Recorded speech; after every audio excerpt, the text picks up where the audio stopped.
morning. Is everyone refreshed now? I hope everyone's refreshed. I am. Thank God. Maybe, just maybe. Don't we say that in Eicha? Ula yesh tikva. Maybe there's hope. What does that mean? Yitan ba'afar piu ulai yesh tikva. Let him put his mouth to the dust. There may yet be hope. Ulai means maybe there's hope. I don't like that translation. I got an Ibn Ezra here that interprets the verse to say, the first part of the verse, let him put his mouth to the dust. Can you imagine being flat out on the ground, kissing the dust? Do you ever do that when you go to Eretz Yisrael? I think I would. Last time I went there, I was 17. If I went there today, I think I would kiss the dirt. So Ibn Ezra says this on this verse. He says, Yiten ba'afar piu, put your mouth to the dirt. Yishtachava lo yisehu, bow down to your maker. Ad ba ha'afar b'fiv, until dust comes into your mouth. The Gemara in Chagiga speaks about it. But why am I talking about this? Okay, I'm getting ahead of myself. Good morning. Good morning. Why am I getting ahead of No, I know why I'm getting ahead of myself, but why get ahead of myself? I'm just trying to keep you with me, Boker Tov. I'm trying to keep you with me to see why I got so caught up. This expression, kula hai va'ulai, reminiscent of that pasuk in Eicha that we just, weeped about on Tisha B'Av. Maybe there's hope. That expression, the kulu hai va'ulai, it's in the Chazal say, the sages use they add to the just ulai, maybe.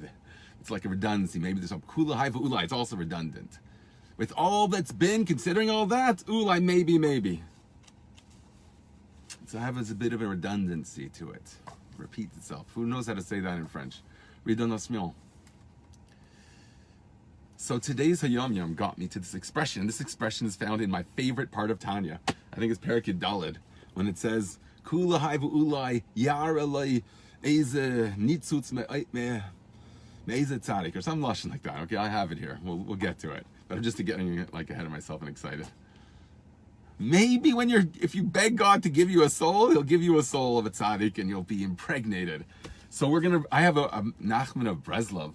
Nachman of Breslov on this, about being impregnated in davening, that fits in and quotes the whole thing about my mouth to the earth. So it all ties in with, I haven't posted the thing, I'm really sorry actually, but I actually made it public on Sefaria.org, so you can look me up there, Boruch Merkur, if you want to get the sheet.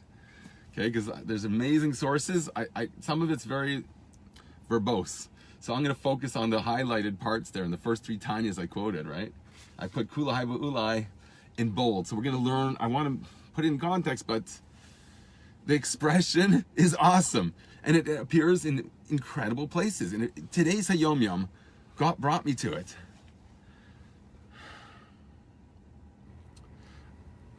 My whole question's always time. This is my big thing. Someone make me a rabbi. Why should I do this all day? Why should I have to rush? Finish davening and spend the rest of my day teaching. Isn't that much more fun? I am so bored with business. I can't forget. I'm not going to say publicly. So from the stories of the Rebbe Marash, that in the beginning, the Egeres HaKadosh, Katanti, the Maimer Katanti in Egeres HaKadosh, it ends off a Ruach Nochol, a broken spirit, or a crushed spirit. V'acharei asher Rabbeinu HaGodol, Shalosh Palmim B'Liozna. Amar Rabbeinu. So after the Alter Rebbe said this 3 times in Liozna, Hamayim K'mayim Apanim Gamer, he says the Maimer K'mayim Apanim, Ukeperish Rashi. So now I have here, V'loi Ketargumai. There's a Rashi Targum, total different interpretation of this pasuk. It says K'mayim Apanim L'Panim. Just like water reflects the face, so too your brethren should look upon you with a joyous face. And you're smiling at them, they'll smile back. But it's also talking about how you appeal to God. What you show God, God reciprocates, and you have a relationship. So Rashi and Targum, completely opposite interpretations.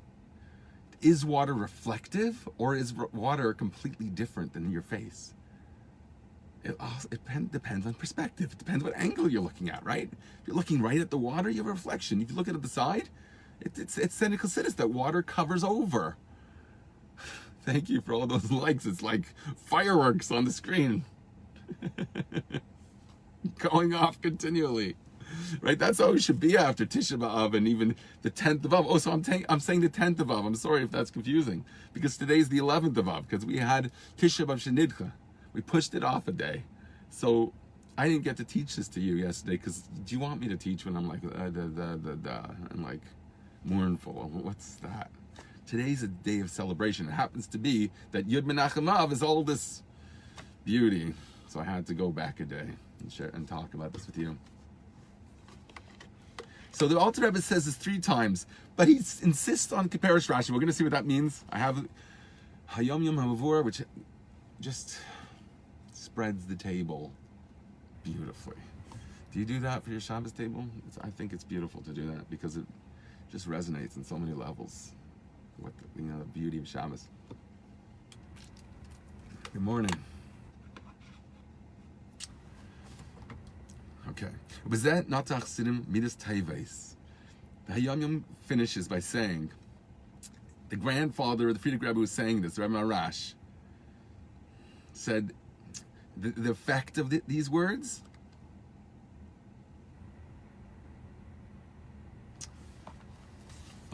it says here, Az Haisiv Taives V'Kula Hai Hapanim V'Gamer. He added these words after he said it 3 times without it. Okay, we're going to see 2 additions that the Alter Rebbe made, and each one had a profound effect. It's really incredible. There's two aspects here. One is by adding this word v'kulahai, and maybe your friends will look upon you with favor, and the Misnagdim will not fight with the Chassidim. It will be a mutual, symbiotic, friendly relationship. Okay, Avos Yisrael, right? Importance of being sensitive and caring about other people. And this implanted, that's literally the word here. And we're going to see the idea of planting and ibur are all connected, and getting a neshama, okay, it's all connected. So let these ideas resonate, because I want to make a set table that is a work of art in terms of why shouldn't Torah be geschmack? When you see the beauty in the Torah, how ideas resonate and just they bounce like you're skipping a stone across the ocean. Okay? From one area to another, it all relates. You get the pshat, and it just resonates with the secrets of the Torah, and that is beauty, to me, of the highest degree. Okay, don't give me Shakespeare. Okay, it's not going to do it for me. This is Torah. This is true beauty, godly beauty. Learn a Rogachover, okay, and you see beauty before your eyes. There's different aspects of beauty. It's not just about how shiny your forehead is. Be real, people. Wenn der Rebbe wollt nicht gestellt die 3 Wörter bemidet emes liyakev, if the Rebbe did not insert the words bemidas emes liyakev, okay, it's different from the words we said he inserted in the other instance. V'kula haivu panim k'mayim apanim lapanim. Okay, he said that over there. Another 3 words he added. Okay, those are more than 3 words, but here it just cites those 3 words, so it looks like 3. But in this case, bemidas emes liyakev, in another instance, in what's probably in the same section of the Tanya, I think. Someone should look that up for me. With these words, with the aspect of truth, integrity that Yaakov had, the sincerity and the integrity of Yaakov, if he didn't say that, because we're going to see what he means by that, Walter gehad nach 50,000 Chassidim. He would have had 50,000 more Chassidim. In those days, compared to relative to the terms today, it's like having 1 million more Chassidim. Can you imagine the Rebbe having 1 million more Chassidim? Aber der Rebbe mant midas emes. But the Rebbe demands integrity, truth, truthfulness, being honest with yourself, genuine. Emes, okay? Emes resonates on many levels, okay? I could talk about emes, but we don't have time. We're going to speak today. The words are kuli hai ba'ulai. Maybe, just maybe, or given all of this, being that as it is, something like that, still maybe. It's a redundancy. Okay, two insertions, two profound ideas that introduces about, okay, so we have two things. We have being friendly and having integrity. They're sometimes opposite. Sometimes I give you a whole story on Rabbi Meir. I've said this before. Not Rabbi Meir the Tana, Rabbi Meir, the Talmud, I think of the Baal Shem Tov or the Mezrich Magid. Such a beautiful story. I don't have time to say it though. So can you look it up? A guy comes to his door wearing I said this so many times, wearing a kapata and a strimel and a fancy stick, okay? The Rebbe, I think his name is Rabbi Meir. He sees this Rebbe come by, or someone's pretending to be that. I don't know if he's fun or not. He welcomes him in, but he recognizes that it's just he's not really a Rebbe. He's pretending to be that. He saw through him. So at the Tish, he wanted to engage him in the conversation about this topic, about sort of pretending to be someone you're not. So he asked him to say Torah, and he said he didn't have any Torah. He was just wearing the garments, okay? He didn't have anything to say for himself. You always have to have something to say. You have to have ideas going through your head that you live with. So when someone asks you to talk, you just think about whatever the last thing when you're walking on the street that was on your mind. Talk about that. Why not?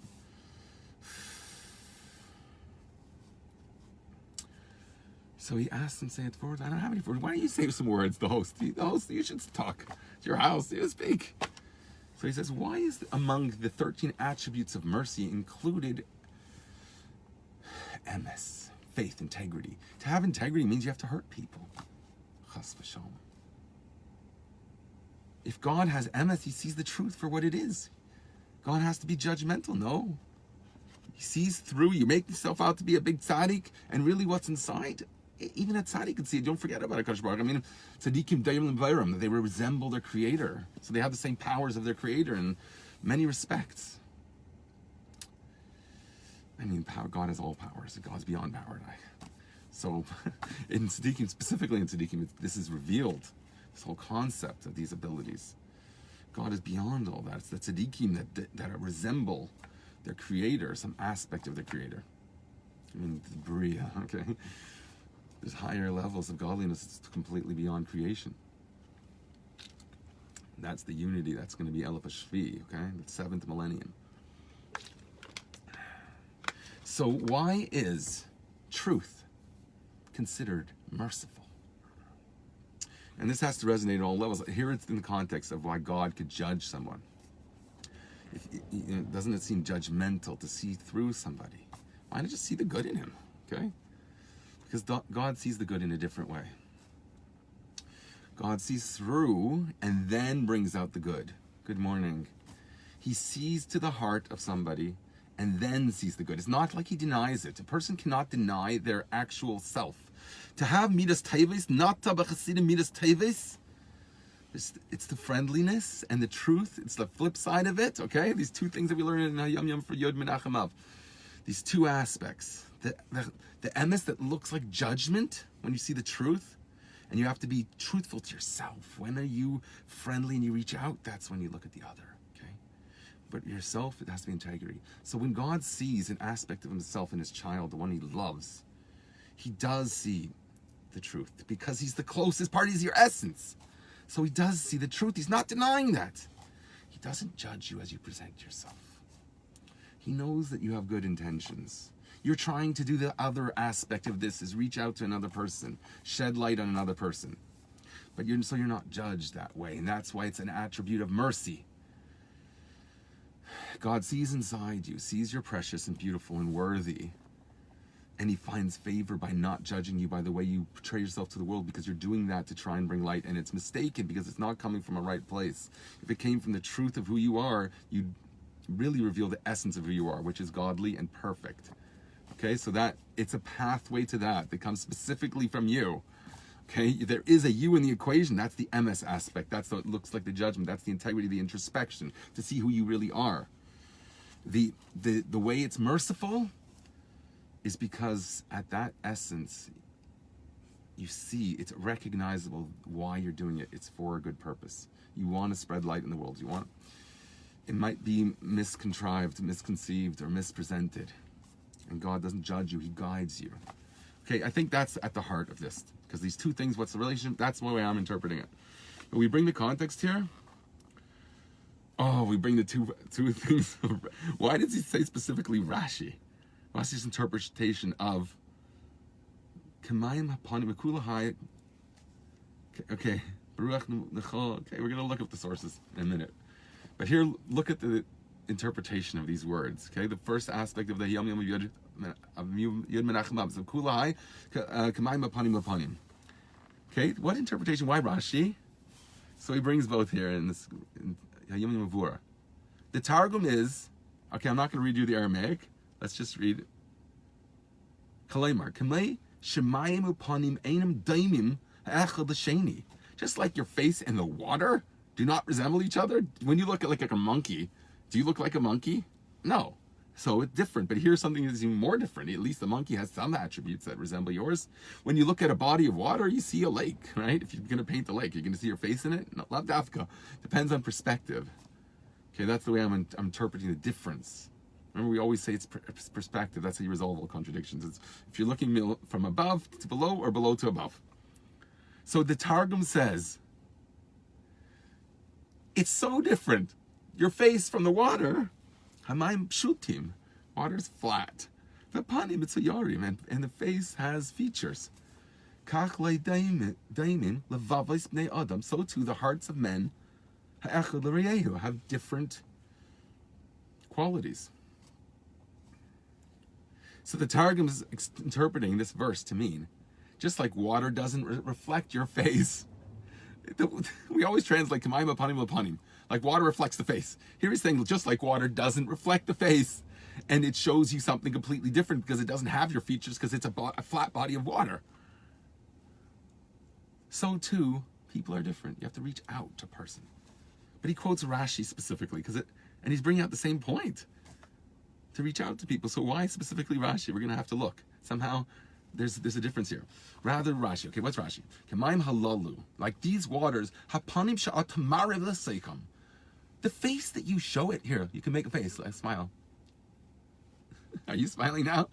Okay, but think about that in terms of water and just visual, right? Because that's what Rashi's doing here. Like these waters, hapanim sha'atamarev l'seikam. When you look in the beautiful glass bed of water, right, when you're going water skiing at 5 in the morning, 6 in the morning in the summertime at camp, right? Did you do that? I did. That was, whoa. The visual impressions just left a mist coming off this glass body of water. Oh, it's beautiful. It's a bit chilly and you're like afraid to go in the water because it's cold. And then you're like, they used to torture us.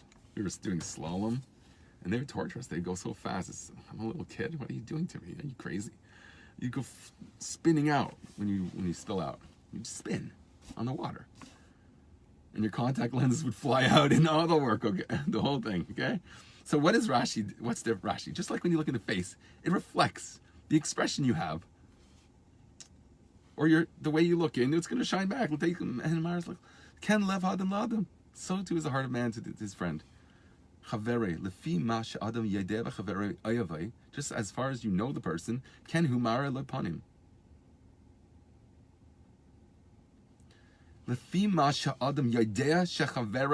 Just like you know your friend loves you, ken humara lepanim. So too, you, I think it's saying, show him back.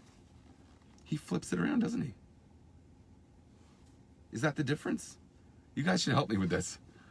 Camp Lake sounds great. It was. Oh my goodness. Awesome. So what's the difference between the Targum and Rashi? Here's Targum again. Loi damim chad lechad. Okay, everyone's different. He says everyone's different. Okay. But what does he learn from that since everyone's different? Kach loi damim levaves bnei adam echad l'reyehu.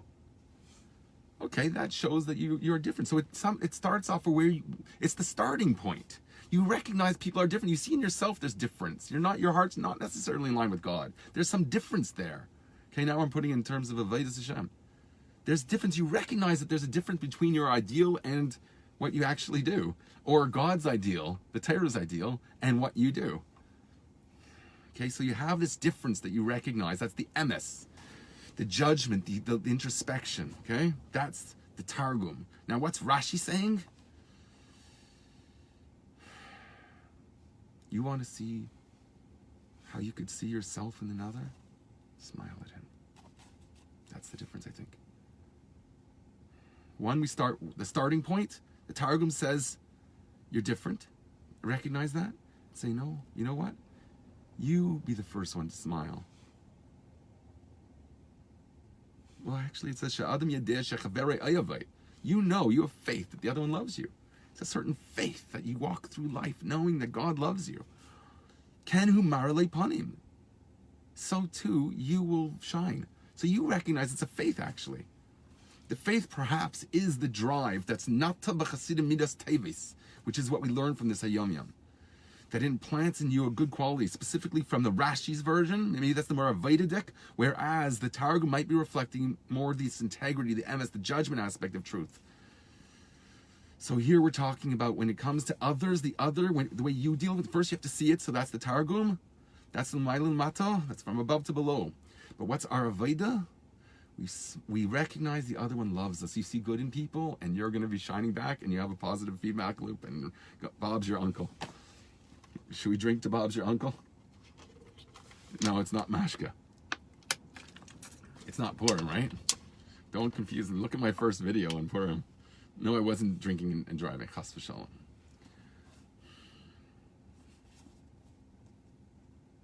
Okay. Now we're going to put it in context, which is going to bridge us to what I wanted to get to, and look at the time. I'm going to go, I think, to 10:30. I should just run at 10 or 10:25, 5 minutes. Okay, well, you don't care about my schedule. That's not very interesting. Remember, this isn't a share. Share, I got to wear a tie or something like that, and like a suit, and a hat. So, do I have any of the above?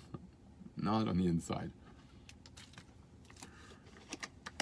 One day, if you give me a shul, I will. Okay, I'll be that proper guy. Give me a shul. I'm talking to God. Please, God, I shouldn't be so. Okay. The Alter Rebbe said with this the Maimer, he spoke about K'mayim Panim L'Panim Davka Perusha Shel Rashi. He goes specifically according to Rashi. Okay, now let's see what maybe we'll bring out a different aspect here because that was my own interpretation. Like a Perisha Targum, Hamavar Shemayim Ein Dein L'Panim V'Achrei Zeh Huchlat Etzloi Lachnis Gam Prat Zeh B'Michtov. And afterwards, he resolved that he's going to include this. Okay, that's just fleshing out what we said before.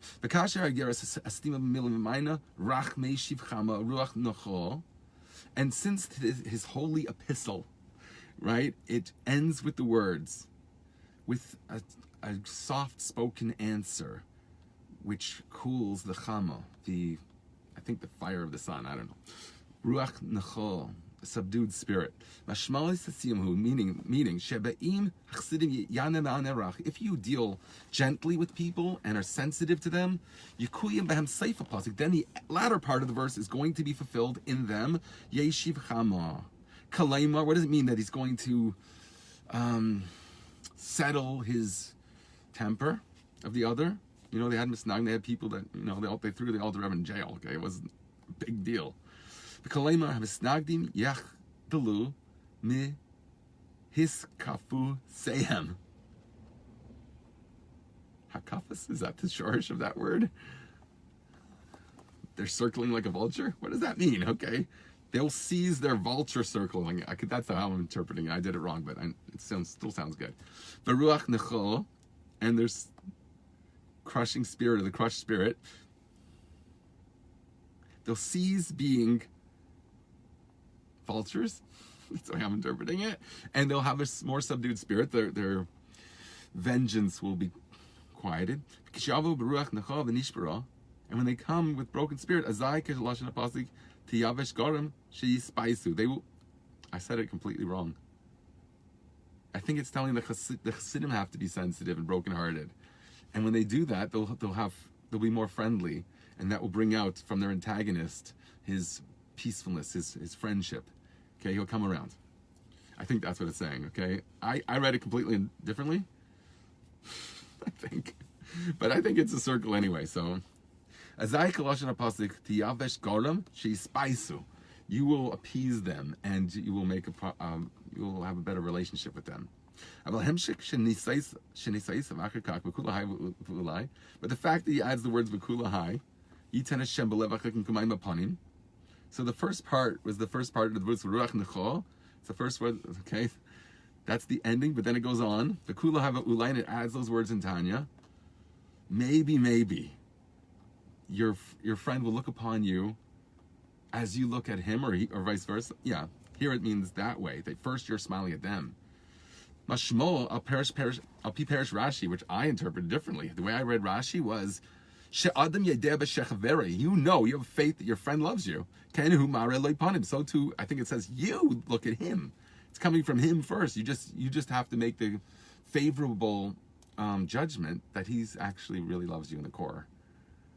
Okay, but look at the way we're interpreting it here, and we're saying that that's the way the Alter Rebbe meant it here, which is like almost the reverse of the way it happens.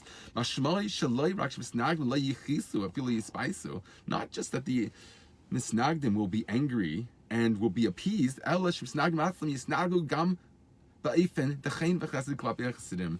going to want to reach out to you. It's going to be a positive feedback loop, and it's going to go both ways. But okay, all the things I said, repeat it in your head. Okay, so there are quoted those words. Should we see how it ends?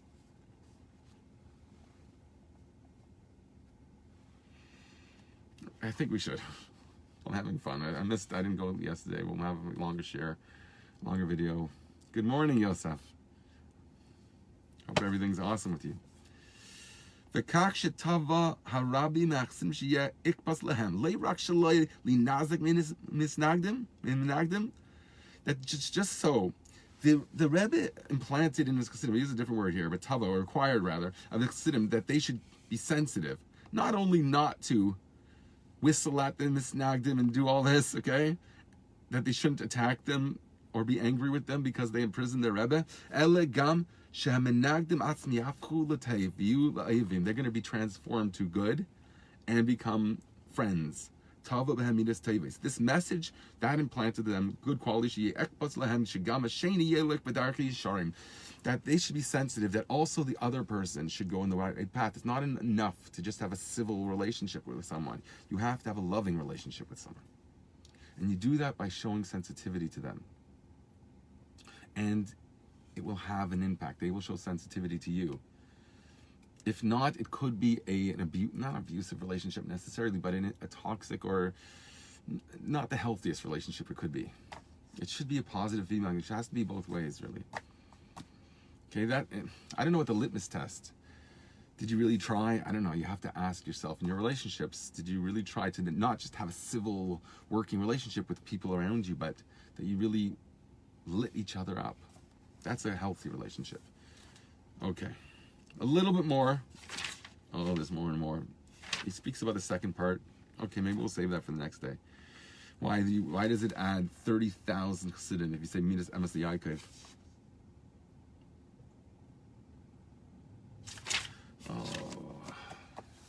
Should we do it? Let's do it quickly, okay? Put on your seatbelts. Okay. Sipor Sheni Kareich im Hashura. Okay, the first one's about being sensitive to the other, seeing good in them, and having this positive feedback loop. The second part is to be humble before every person. And by saying that, he quotes Parak 30 of Tanya, chapter 30 of Tanya, Parak Lamed. I'm just paraphrasing to make this a bit quicker. You should be humble of spirit before every person. The way I always learned that is a certain prescription to, if you find yourself that you're not able to tap into your soul, in davening in particular, then you have to do a certain avodah. So it's like a prescription, 29:30. Tanya, that's the way I was taught it by Rabbi Dubinsky, okay? So sei gesund und stark. He's not at all, but I guess you should. Zecher tzadik livracha. He says literally you should be humble before every person. Even a simple person. So that's a very humbling, and it means mamish. Literally, you should feel humble before every person.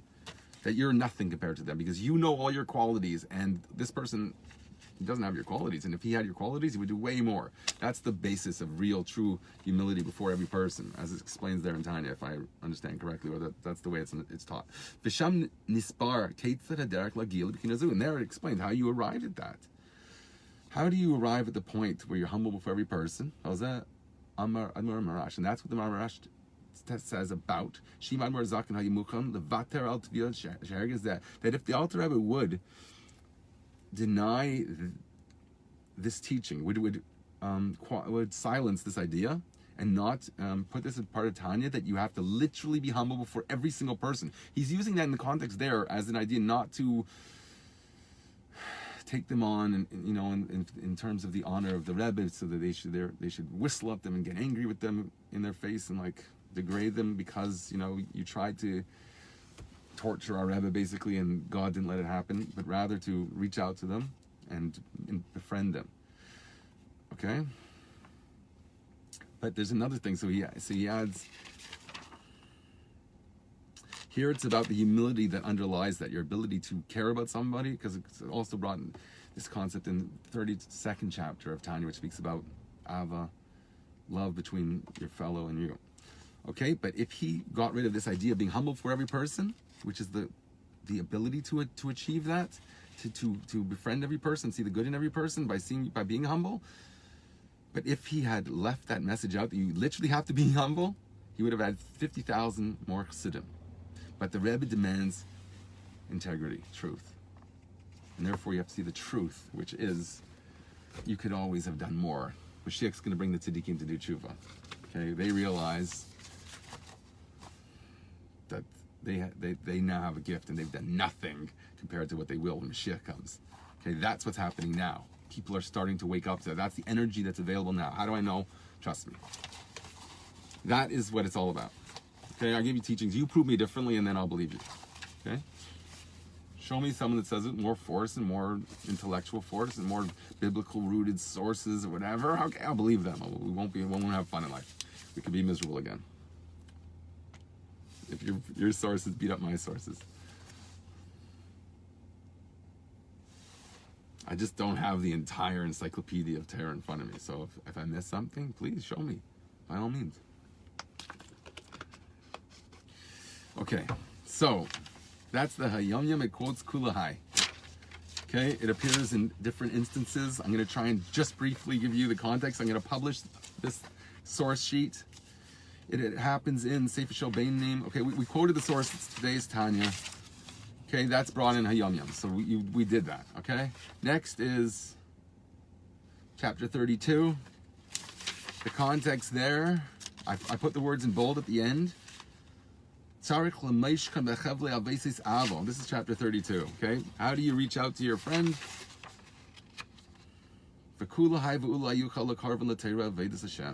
When you reach out to them with lots of love, maybe, just maybe, they're going to be brought to Torah. So this is, again, similar to what we were saying here about reaching out to the misnagdim, the opposers, those voices that question you and judge you.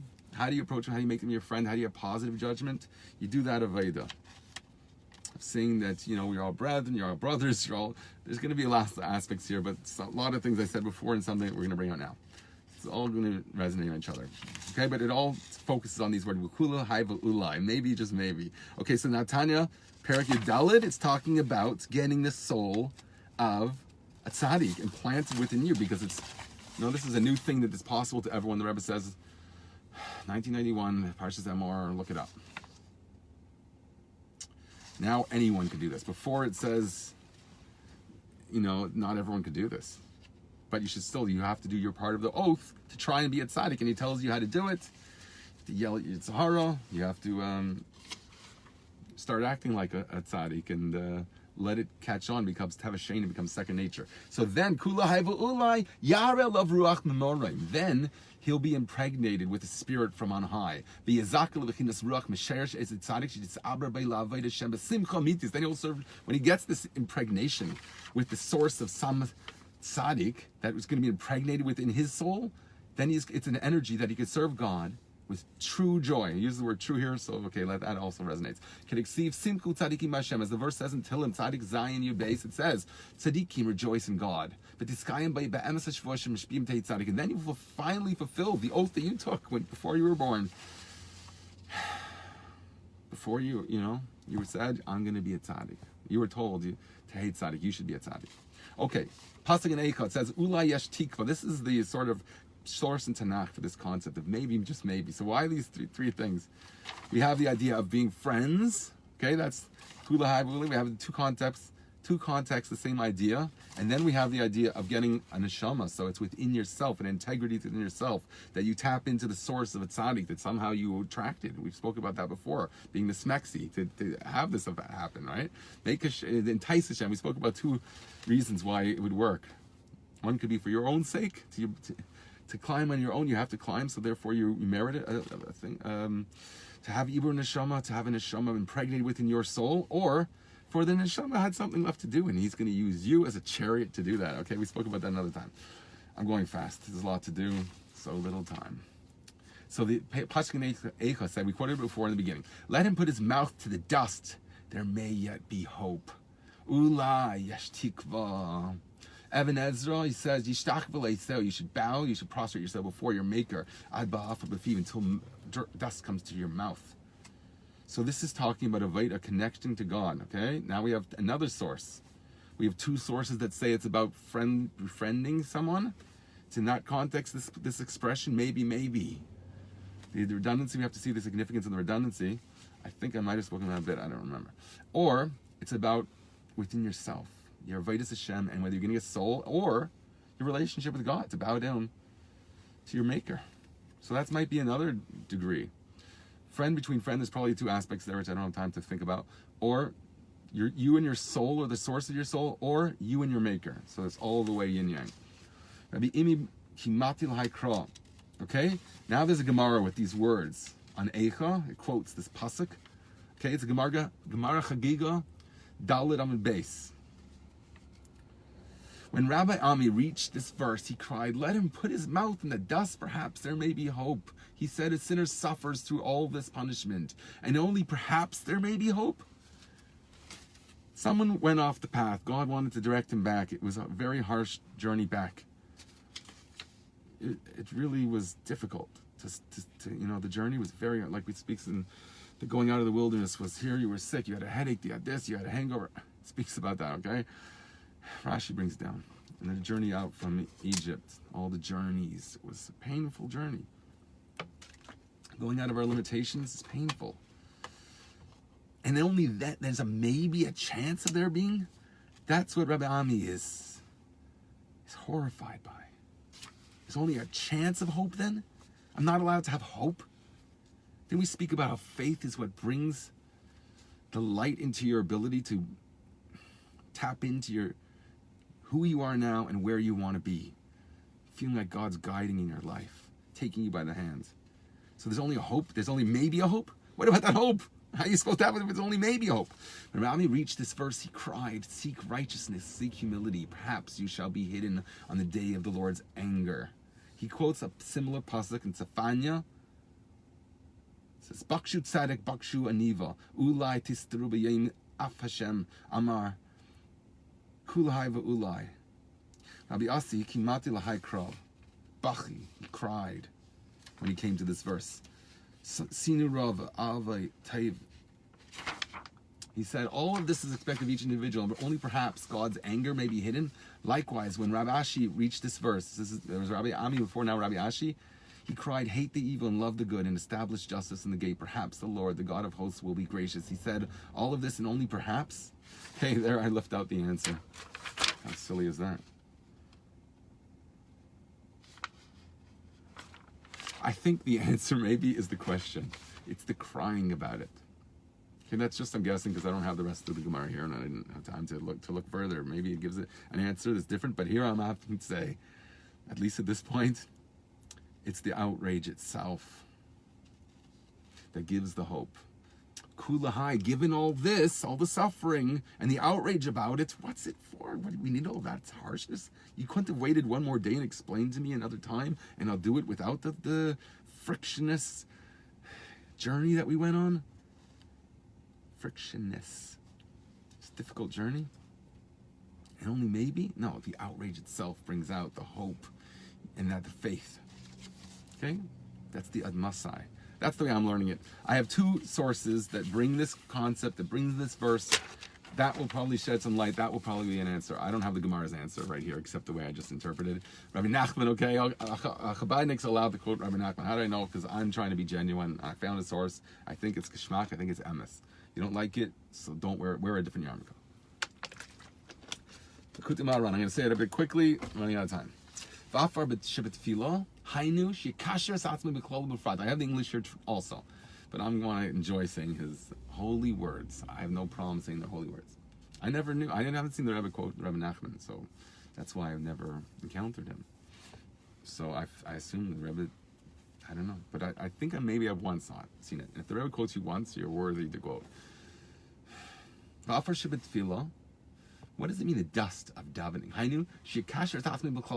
This connects what we said about Ibur Neshama, so that it totally resonates, and it brings this pasuk about the ulai. So it fits right in. So does that blow your mind or what? Watch. In general and specific, okay? I always like to say, and you and your soulmate or whatever. Whoever you connect with, whoever you're close with. And specific also, the microcosm. But here it doesn't say that. It says specific souls you're connecting to. With the souls and the spirits and the higher level of the soul, the neshama, of the sheikhne afar, those who reside in the dust. Those who have passed on, the tzaddikim who have passed on. You, through your prayer, arouses them. It's a little bit like the word impregnate, right? What did we use for the word for impregnate? What did it say in Tanya? I think it is ya'are. Same letters? Oh, guys, stay with me. Stay with me. Here it is. Yeah, here it is. Perek Dalet of Tanya. It says, Visarusa del Sato. It's error. Term. It will pour to him the Spirit. Similar letters, it's nice, but it uses the word Ya'arer also. The Aramaic from that. So that it's a nice linguistic thing. Okay, someone said, tell me I don't know diktuk, so I shouldn't talk about this stuff. Okay, you're right, I don't technically know diktuk. Someone once told me that in person. He was maybe right. He was probably right. He will arouse their souls in his davening. This is what it says in the 14th chapter of Tanya also. But here it's not about Ibur Neshama. It's about they will daven with him. Okay. Why are you so worried that I'm going to teach more Torah? Why is that such a worry of you? I have to work all day. Okay, so I got my father, man. I have that voice already. She's spalul imay that he should daven with him.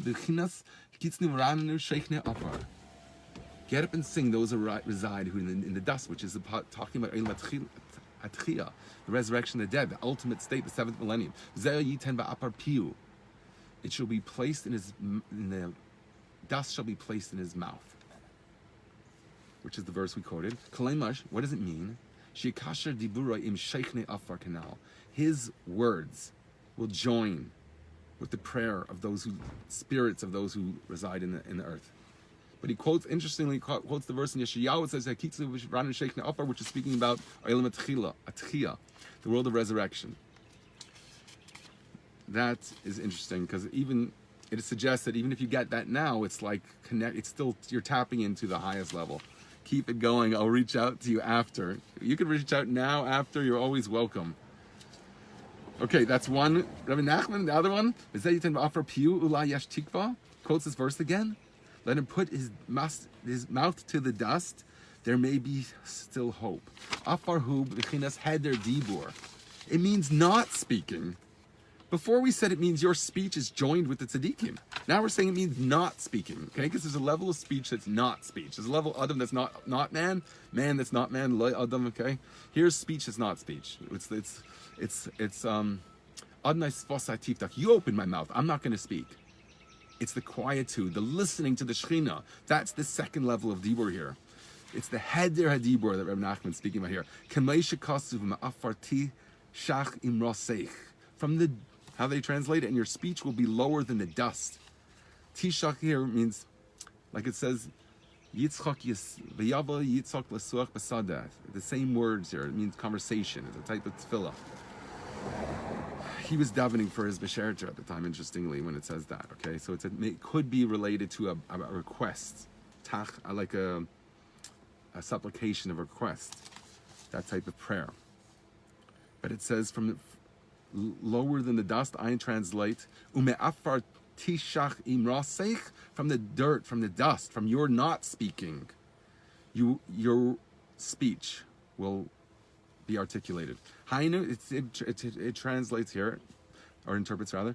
Hainu shetzarich liten mechinas adibur lehatir pe ilmin. You have to relax your jaw so that your dumb mouth that I cannot speak will speak. The deaf the mute will speak. He brings the word hope. He connects it with the idea of maybe there's hope. So if you do this maybe, that you're not really speaking, it's a maybe. Okay, that's the afar, that's the dirt. That you reach the level of you're just ka'afar l'kol tiyeh. Nafshi ka'afar l'kol tiyeh. Your soul is like dust. He didn't quote that verse, this is another verse. And when it says about Esther, it's also beautiful. It says,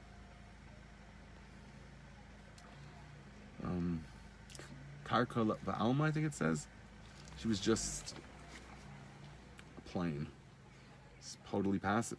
But by being this passive state, this brings the power of speech to those who hope in God. Before we said it was a mute person. Now he's speaking. And now this is the birth process that we mentioned about being born with a soul, and you're davening with the soul of another tzaddik, or total Ibur Neshama in the 14th chapter of Tanya.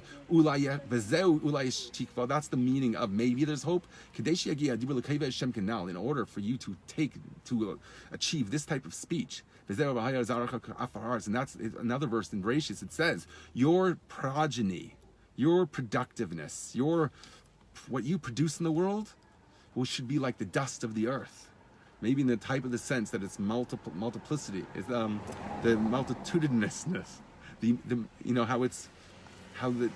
can't count grains of sand. Ka'afar aretz.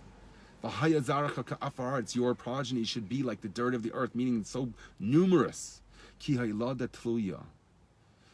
So the zera, the productive relationship, is dependent on ayidei bechinas yiten ba'afar piyu.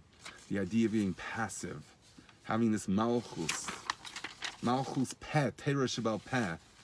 When you're just allowing the speech to speak you, teresh bal peh, the Chachamim were speaking verbatim the words of God. They had nevuah and they articulated that through the intellect. That was their contribution. The words were from God. The intellect behind it was God channeling it through them. That's their personality taking on the words, but it's God speaking through them, through that. Speech is higher than speech. Doesn't Hashem speak and create? Oh, abracadabra. Abaracadabra, right? I create through speech. Abracadabra. Wave the magic wand. It's the world.